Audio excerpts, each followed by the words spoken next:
What if I told you that you could physically rewire your brain for the better, just by doing, well, absolutely nothing?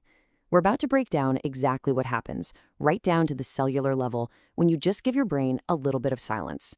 And trust me, the effects are way more profound than you might think.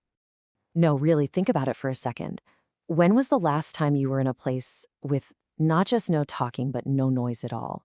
No music, no podcast in the background, no hum of the refrigerator, no distant traffic. In the world we live in, that kind of pure quiet has become a serious luxury. Because getting back just 10 minutes of silence a day, well, that's not just a nice little way to relax. It's actually a tool to physically change the structure of your brain for the better.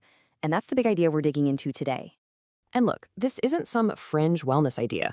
The World Health Organization has straight up called noise pollution a modern plague. That is some heavy language. It tells you we're not talking about a simple annoyance here. We're talking about a genuine threat to our public health. So first things first, let's really understand what we're up against. This constant flood of sound, traffic, notifications, open offices. It defines our modern lives. And it's messing with us in ways we don't even realize. When we're constantly swimming in noise, our brain doesn't just hear it, it reacts to it. It basically perceives a constant, low-level threat that puts our whole system on high alert, like it's under siege. You have to remember, your brain is hardwired for survival. Even when you're sleeping, your ears are on the lookout for danger. So when there's continuous noise, it starts pumping out cortisol, that's the stress hormone, and it lights up the amygdala, your brain's little fear center. Your body is physically reacting like it's in danger, even if you're just sitting in a loud coffee shop. This ancient survival tool is now working overtime 24/7. And all of this leads to a condition called cognitive overload. Think of your brain's processing power, its bandwidth, as a limited resource. While noise just eats that bandwidth for breakfast. It's why you instinctively turn down the car radio when you're looking for an address, right? You're trying to reduce the cognitive load to free up brain power for the task that matters. So let's just put it side by side. On the left, you've got a brain on noise. The amygdala's firing, cortisol's high, and your mental bandwidth is totally drained. But on the right, in silence, everything just calms down. Resources become available again. You're not just resting, you are reallocating your most precious mental energy. So we've pretty much established that noise is bad for us. But the discovery of just how unbelievably good silence is for us, well, that came about almost completely by accident. And it totally upended what we thought we knew about the adult brain. For the longest time, the scientific consensus was pretty clear. After a certain age, your brain was fixed. Done. You couldn't grow new brain cells. The ones you had were all you were ever going to get. But then, this study comes out in 2013. A researcher named Imke Kirste was testing how different sounds, like music and white noise, affected the brains of mice.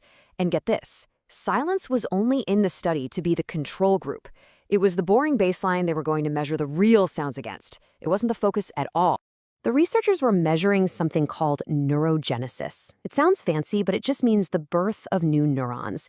And this is especially important in the hippocampus, which is the part of your brain that's crucial for learning, making new memories, and even regulating your emotions. The result was a total shock. The different sounds had some minor effects, sure, but it was the silence, the boring control group that caused the most significant, most dramatic growth of new brain cells. Silence wasn't just the absence of noise. It turned out to be an active ingredient for growth. This literally means that silence can help your brain build the very tools it needs to learn new things and remember them. So silence helps grow new brain cells. That's already mind-blowing.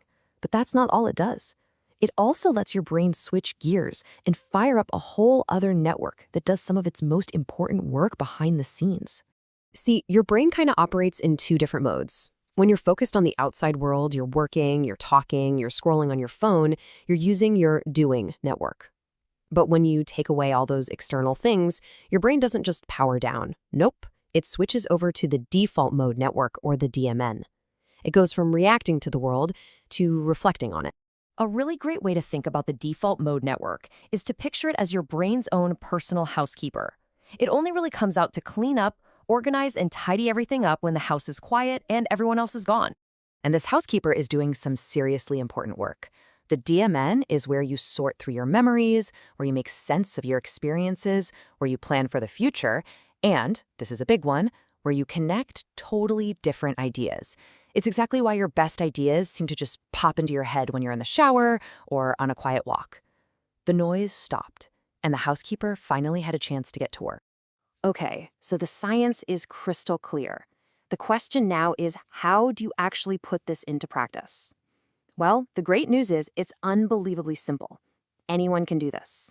All right, here it is, the 10-minute protocol. First, just find a place that's quieter than your normal environment. It doesn't have to be a sensory deprivation tank. Second, and this is the most important part, remove all the inputs. Put the phone away. Turn off the music. Third, just sit still. Your eyes can be open or closed, doesn't matter. And fourth, the goal is not to clear your mind. Just let your thoughts wander wherever they want to go. Don't judge them. Just let the housekeeper do its. Now, you might get to minute 3 and start feeling really bored or restless. I want you to try and reframe that feeling. That sense of boredom, that's the feeling of your default mode network waking up. It's the sound of your brain shifting gears from reacting to reflecting. It is a sign that it's working. You know, the philosopher Blaise Pascal wrote that centuries ago, and it has never been more true than it is today. This simple act of just sitting quietly connects us to a fundamental human need to actually process our own lives, something that constant noise makes almost impossible. So here's the bottom line. In a world that is meticulously, brilliantly designed to capture and sell every single second of your attention, actively choosing 10 minutes of silence isn't a passive act. It is an act of rebellion. It's you taking back your focus, restoring your nervous system, and remembering who you are underneath all that noise. So I'll leave you with this question to take with you. Just try the 10-minute protocol today, and after you do, ask yourself this. What is the very first thing you notice when the noise finally stops?